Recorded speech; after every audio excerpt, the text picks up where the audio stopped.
स्थानिक स्वराज्य संस्थांच्या निवडणुका होत आहेत. त्या पार्श्वभूमीवर पश्चिम महाराष्ट्रावर आपलीच पकड निर्माण करण्यासाठी महायुतीतले पक्ष प्रयत्न करतायत. त्याचाच भाग म्हणजे महायुतीत होणारे पक्षप्रवेश. त्यातही बहुतांश नेते हे काँग्रेसमधूनच आयात करावे लागतायत, हे विशेष. गेल्या काही दिवसातले दोन मोठे प्रवेश म्हणजे काँग्रेसचे पृथ्वीराज पाटील भाजपवासी झाले आणि आता काँग्रेसचेच राहुल पाटील यांनी अजित पवारांच्या राष्ट्रवादीत प्रवेश केलाय. महायुतीला आपली ताकद वाढवण्यासाठी मवियाच्या पक्षांवर अवलंबून राहावं लागतंय का? त्यातही काँग्रेस जी सर्वात जुनी आहे तिलाच सुरुंग लावण्याचा डाव का आखला जातोय? भाजपकडे स्वतःची ताकद नसल्यानं आयात नेत्यांवरच आपली जागा निर्माण करावी लागतीये का? हे सगळं पाहूया या व्हिडिओतून. पश्चिम महाराष्ट्र काँग्रेसचा बालेकिल्ला. काँग्रेस पाठोपाठ राष्ट्रवादी काँग्रेस आणि शिवसेनेनं पश्चिम महाराष्ट्रात आपली पकड मजबूत केली, पण भाजपलाही पकड मजबूत करण्यात अपयश आलं. पण मग याच पक्षातल्या नेत्यांना आपल्याकडे घेऊन भाजपनं आपलं वर्चस्व प्रस्थापित करण्याचा प्रयत्न केलाय. आता त्याच भाजपला टक्कर देण्यासाठी किंवा सोबत स्पर्धा करण्यासाठी आणखी दोन पक्ष आलेत. त्यातला पहिला पक्ष आहे अजित पवार यांची राष्ट्रवादी काँग्रेस आणि दुसरा पक्ष आहे शिंदेंची शिवसेना. तसं पाहिलं तर महायुतीचे हे तीनही पक्ष एकत्र, पण जेव्हा निवडणुकीचा विषय येतो तेव्हा भाजप विरुद्ध इतर सगळे असं चित्र असतं. सांगलीतला काँग्रेसचा एक मोठा नेता भाजपच्या गळाला लागला. त्या पाठोपाठ अजित पवारांच्या राष्ट्रवादीनेही कोल्हापूरमधला काँग्रेसची एकनिष्ठ पक्षातला नेता आपल्याकडे खिचून आणला. सांगली काँग्रेसचे शहर जिल्हाध्यक्ष पृथ्वीराज पाटील नुकतेच भाजपवासी झाले. पृथ्वीराज पाटील हे कट्टर काँग्रेसी असलेल्या दिवंगत गुलाबराव पाटील यांचे सुपुत्र. आता काँग्रेस सोबत 40 वर्ष एकनिष्ठ राहिलेल्या दिवंगत PN पाटलांचे पुत्र राहुल पाटील यांनी अजित पवारांच्या राष्ट्रवादीत प्रवेश केलाय.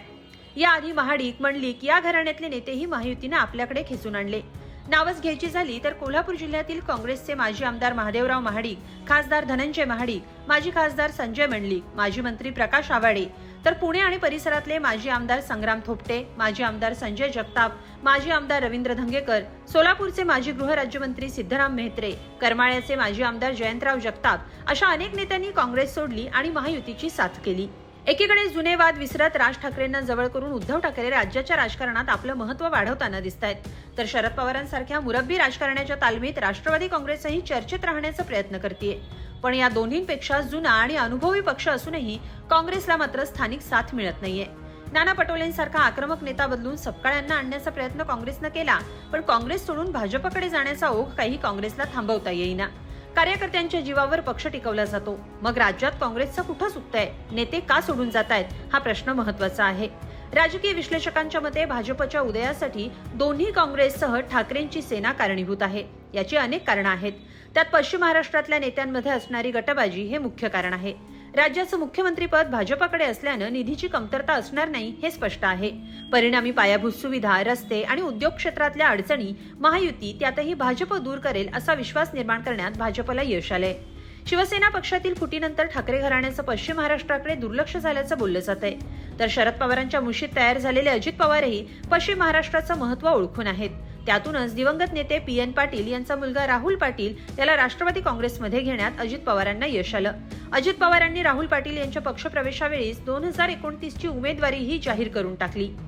जाता जाता महत्वाचा मुद्दा, पश्चिम महाराष्ट्रात जातीचं समीकरण महत्वाचं आहे. सामाजिक दृष्ट्या पाहायला गेलं तर पश्चिम महाराष्ट्रात मराठा समाजाचं वर्चस्व राहिले, तर दुसरीकडे भाजप हा पक्ष OBC मतांवर चालणारा असूनही पश्चिम महाराष्ट्रातल्या दिग्गज मराठा नेत्यांनी भाजपशी जवळीक साधली आहे. आता माजी मुख्यमंत्री पृथ्वीराज चव्हाण, माजी मंत्री सतेज उर्फ बंटी पाटील, आमदार विश्वजित कदम, तर शरद पवारांच्या राष्ट्रवादी ज्येष्ठ नेते जयंत पाटील, तरुण नेतृत्व रोहित RR पाटील या नेत्यांवर पक्षाची धुरा सांभाळण्याचं आव्हान आहे. स्थानिक स्वराज्य संस्थांच्या निवडणुकीत महायुती विरुद्ध मविया असा सामना अधिक रंगणार यात शंका नाही. त्यामुळे अनेक बाजू कमकुवत असताना मतदार मवियाची साथ देणार की महायुतीला कौल देणार हे पाहावं लागेल. तुम्हाला काय वाटतं? कमेंटमध्ये नक्की लिहा आणि लोकमत.com ला सबस्क्राईब करा. धन्यवाद.